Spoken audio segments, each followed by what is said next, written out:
Yo, what's going on, guys? It's been a minute since I made a video, but I bought another 240 last night, which didn't go exactly as planned. A lot of you guys are probably wondering why I need another 240. I don't, but let me explain. This is a Shell 240, the $400 240, which it's still in progress, and yes, it looks a lot different from last time I made a video on it. Yes, I will make a video on it, but it's still not done. So this is still on hold, which then leads me back to this. I saw this pop up. It's been on Facebook Marketplace for a while, but I think the guy wanted like 15,000 at first, and then saw him bring it down to 10, and I was like, all right, let me message this guy and see if I could go beat him up for price. But the only one that's getting beat up is me, realistically. I like to be pretty transparent on how much I paid, how much money I make on these cars and whatnot, but I ended up paying $6,700 for this car. Which may seem like a lot, especially for how it looks. Doesn't look like it's worth $6,000, but it has a lot of good. Main reason I bought the car is because of the motor. If you know anything about cars, this is an SR20, but this isn't just any normal SR20. This is an SR20 notch top, which came out of an S14 or S15. You can tell by it has that little hump in the front and then the little notch to the side right there. It's actually a little bit taller than the regular SR. That's why they call it a notch top, versus the one in my other 240 is an S13 SR. This is the one in my Y240. This part's just flat and the whole valve cover is flat, and it doesn't have a notch to the side. So you could kind of tell there. Primarily what the big difference is, just to put a long story short, there's a lot of differences, but primarily being this little gear right here, it's basically like VTEC but for Nissans.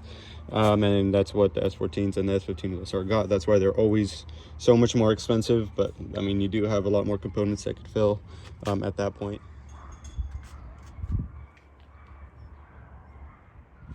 I think she doesn't like being on the other side of the fence while I'm talking.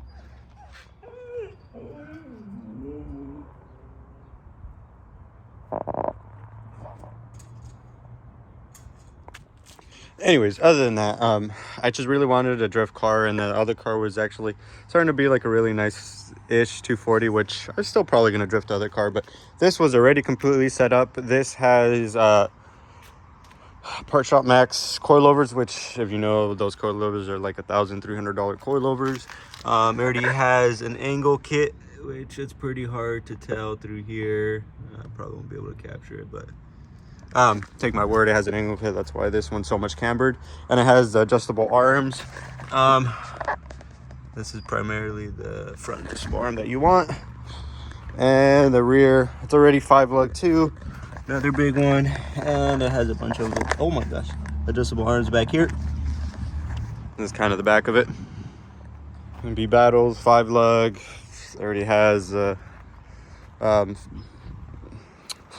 over fenders, which it looked like it'd been smacked back here, but probably nothing I wasn't going to do to it. Same thing over here, but this wheel straight just got a fresh alignment, so in my eyes it was just ready to drift, or ready to go drift car where I could go drifting, which I think the next drift event's about in 2 weeks. Now the bad. So I was driving this thing. The guy lives about like 45 minutes away from me, and I drove this thing out of his house. I went to like their local Walmart. That was fine. I was like 5 minutes away, and I started getting on the freeway, and the trans tunnel was leaking oil out of the transmission, so it goes on the exhaust, and then it just smokes up everything. I knew about that. That's whatever. But as I was on the freeway, it's starting to smoke up a lot. I was like, I'm gonna pull over, let it kind of simmer down. I was probably like 20 minutes into the drive, maybe if that, and as I'm like slowing down, the vehicle dies. I'm like, well, that's weird. And I was kind of losing power because I was like passing a semi, and I was like, that's weird. And I just pull over just because I'm getting smoked out, and the car just dies as I'm coasting. And I was like, that's weird. And I try to crank it back on as the car is still rolling to a stop. Nothing. And now I get just a really weird crank.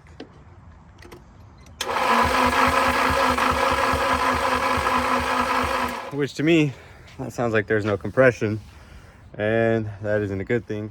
So basically, when I was on the side of the road, I was being followed, obviously, with one of my buddies that went with me, and I had to drive all the way to my house. I had to get my truck. I had to get a trailer from U-Haul because I don't have my trailer here at my house, and I had to drive all the way back to where the car was, and I was hopefully just being hopeful that no one would have broken into it on the side of the freeway, because that happens so often. And thankfully it wasn't. And I loaded it up, and then I drove back to my house and loaded it, and I kind of played with it for a bit, seeing if I could figure out what was wrong. I checked, I popped the fuel line off. It's getting fuel. I didn't check pressures, and then I checked the spark plugs. They looked okay. I swapped them out anyways, but I also checked spark, and it was getting spark. I looked in there. I popped the valve cover off to see if by chance it was not getting like a camshaft was broken or something, or timing chain snapped, or something along those lines. But no, it was good. And now I went to go get a compression tester, because now I'm scared that this motor's shot, has no compression possibly.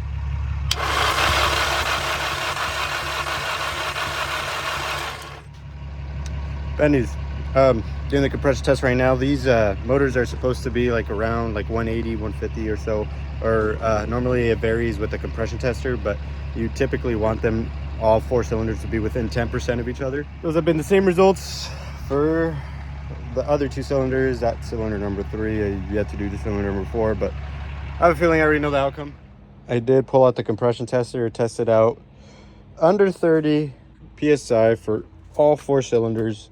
Which makes absolute no sense why all 4 of them were, or sorry, 4, I meant 4, but all 4 of them would be under 30 when it was driving perfectly fine, you know.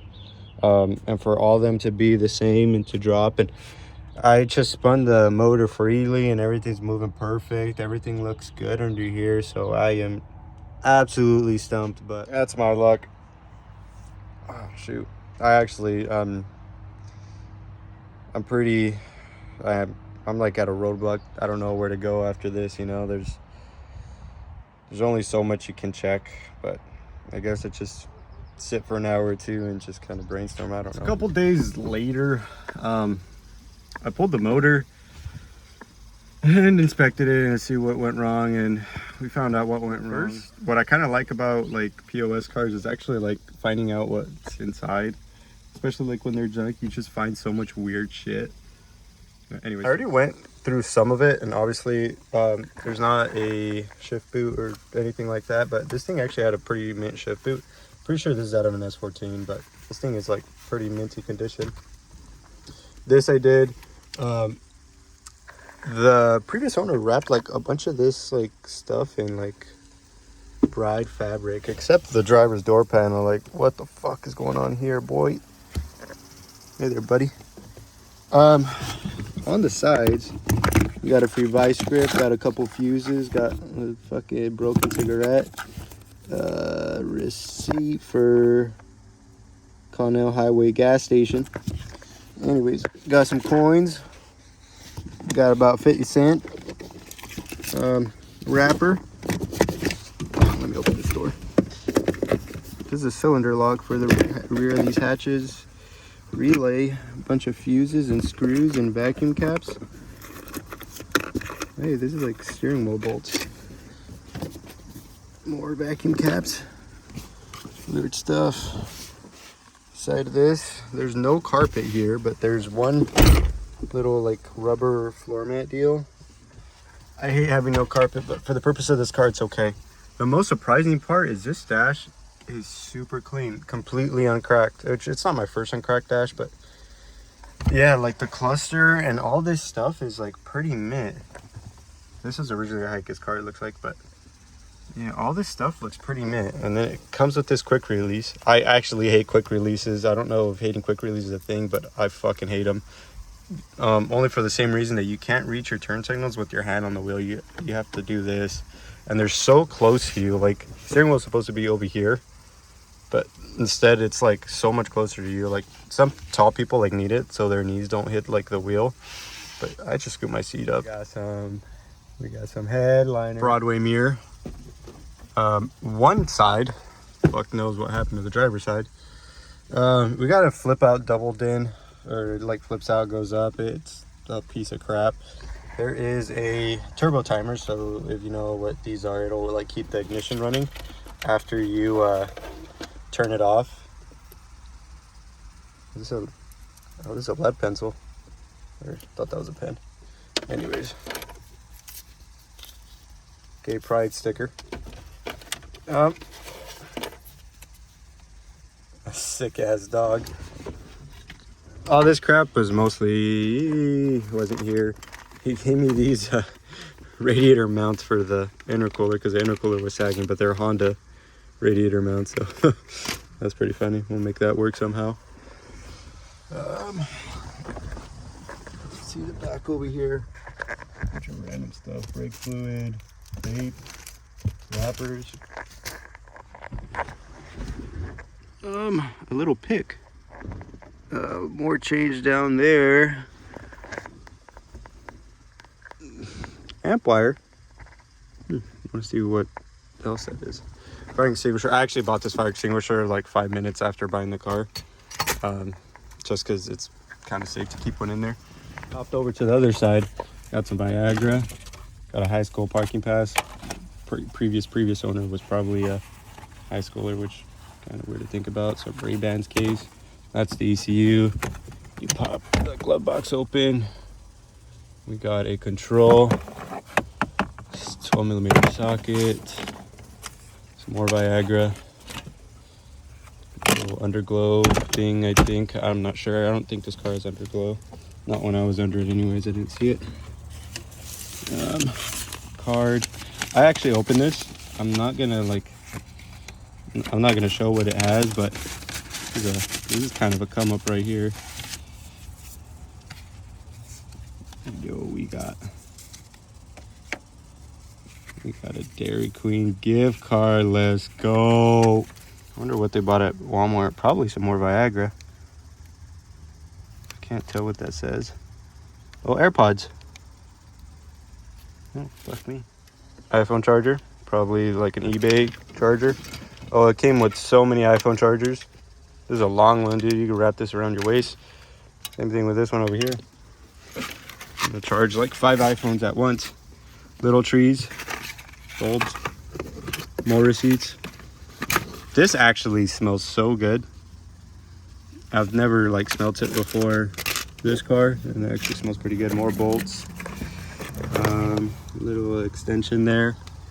Some more bright fabric.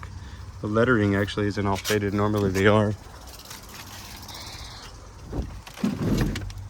Holy fuck. What is this? Microfiber towels. Let's go. Oh, this is like the little air freshener deals. Those are like amp wires. Oh, look. Little hole. A glory. Anyways, the motor is disassembled.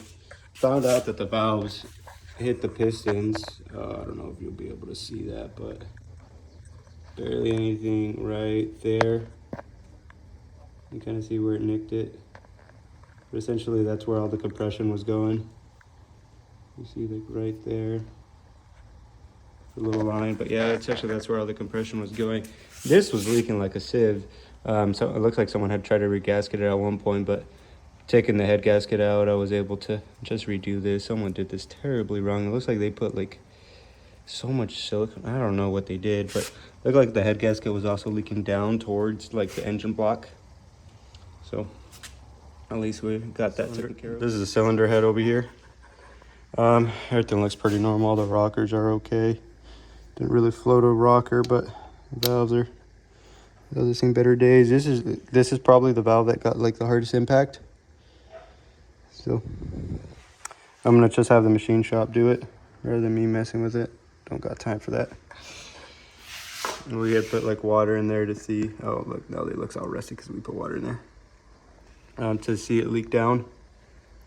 But yeah, visually you can't really see that they're bent, but I'm sure they are if we pull them out. Other than that, it's probably going to be in the hold until we get some parts coming for it. I did get in contact with the previous owner, see what we could do, and he kind of agreed to pay for the parts that it's going to need, which probably won't be very much, which sucks that I'm not going to be able to make the next drift event, which primarily that's what this car was for, but ain't no sense of crying over spilled milk. So wrap it up for me. Still have to do some work around the house, clean up a bit, so I'm probably going to get going on that, and everyone have a good rest of your day.